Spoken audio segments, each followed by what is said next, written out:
안녕하세요. 결혼 2년차 신혼부부입니다. 신혼집을 전세로 살고 있었는데 계약 만료를 앞두고 집주인분에게 연락이 왔습니다.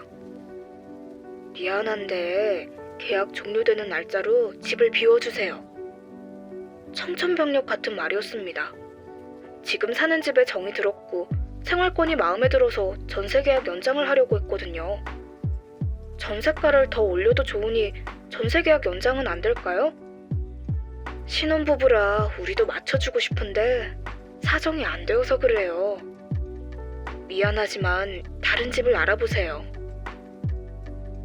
알고 보니 집주인도 다른 집에서 전세로 살고 있었는데 쫓겨나게 되어서 들어온다더라고요. 어쩔 수 없이 다시 집을 찾아보기 시작했죠.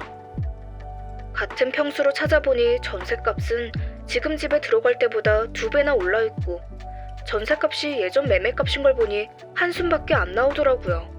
이렇게 집값이 크게 오를 줄 알았으면 대출을 껴서라도 집을 살 수 있을 때 살 걸 후회가 됩니다. 저희 부부 내 집 마련의 꿈을 이룰 수 있을까요?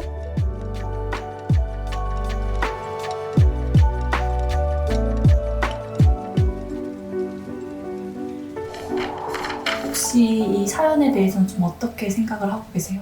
일단 제가 아직 결혼을 해본 적은 없으니까 사실 신혼부부의 그런 라이프는 잘 모르겠지만 그 사연에서의 그 공감도 되죠. 안타까운 건 사실인데 저의 입장에서는 일단 집이 있는 거니까 그게 좀 부럽긴 했죠. 네.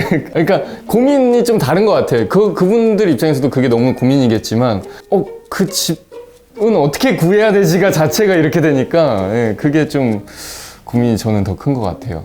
일단은 요즘 웬만한 모든 분들이 처한 상황인 것 같아요. 이분들이 가격에 맞춰서 가야 되는 방법밖에 없을 것 같아요. 대출밖에 답이 없는데 그것도 한계가 있으면 지역을 포기하지 않을까. 우리 얘기지. 완전 우리 얘기지.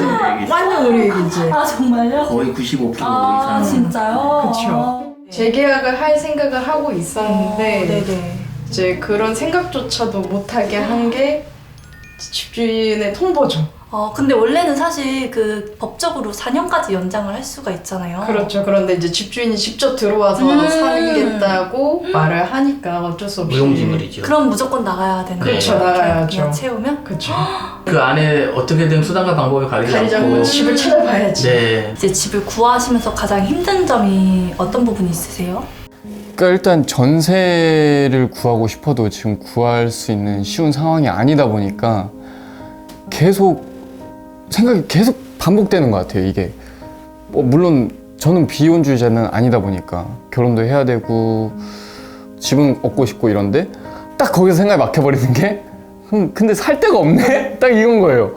그 해결이 돼야 내가 그 다음 고민이 의미가 있지 않나 생각이 드는 거죠. 근데 금액적인 부분이 사실 가장 힘들고 금액적인 부분. 금액을 낮추다 보니까 이게 점점 더 작아질 수밖에 없는 결론은 돈이네요. 멀리 갈 수밖에 그쵸. 없는 근데 작은 상황들. 평수를 찾아보려고 해도 요즘 아파트라든지 이런 빌라 작은 평수가 잘 안 나와요. 없어요. 심지어 또 매매도 매물 없어요. 매물 자체가. 아 작은 평수도. 네. 신축 아파트들 자체가 다 33평형 기준으로 오. 만들어지고 그 이하 같은 경우는 정말 극히 드물어요. 지금 거의 결혼 거의 포기에 가깝다고 보죠. 그러니까 상황이 안 되니까 저는 이제 최소한 기본적으로 결혼을 하려면은 쫓겨나지 않는 그런 안정감 있는 내 집 정도는 있어야 된다고 생각을 하기 때문에 어렸을 때는 진짜 말 그대로 단칸방 월세에 살면서 같이 시작해서 같이 모아서 좋은 집 가면 되지 생각했거든요. 현실이 그렇게 안 될 거예요. 지금 아무것도 없이 결혼해서 단칸방에서 시작하면 내내 단칸방 생활을 하게 되지 않을까? 그런 생각밖에 없어요.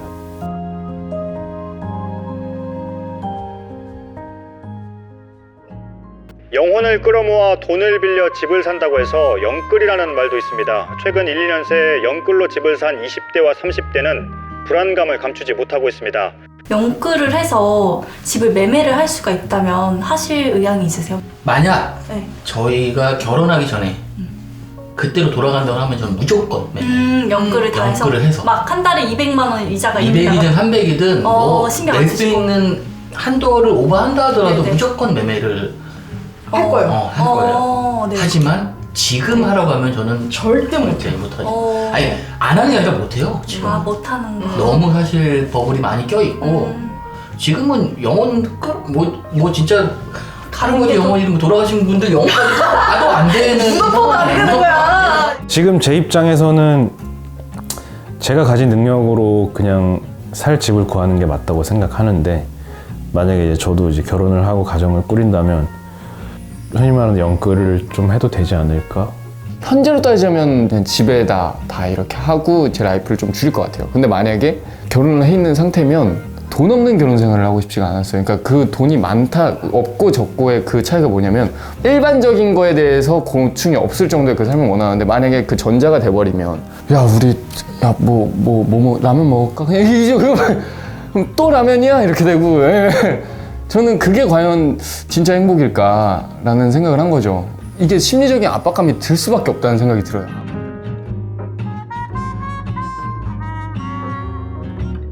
뭔가 좀 아우를 수 있고 좀 어루만질 수 있는 그런 정책들이 좀 나아졌으면 좋겠다라는 바람을 머나먼 길이라. 나는 소득 기준에 따른 대출 제도가 굉장히 완만하게 잘 이렇게 풀렸으면 좋겠다라는 게 희망?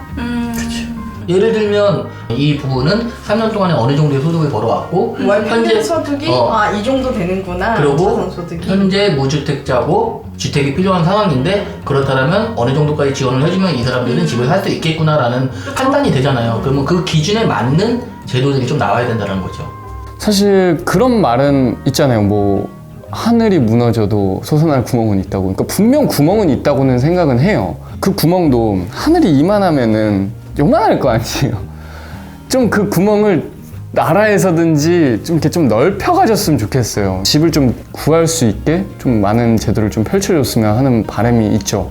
선택권이 많이 없어진 상황인데 불만만 가지면서 그냥 아무것도 안 하고 살 수는 없으니까 할 수 있는 거? 저는 제가 지금 할 수 있는 게 유일하게 남은 게 주택 청약뿐이 없다고 생각을 해서 열심히 넣고 있는 거고 열심히 일하고 열심히 저축을 하면서 때를 봐야 되지 않을까?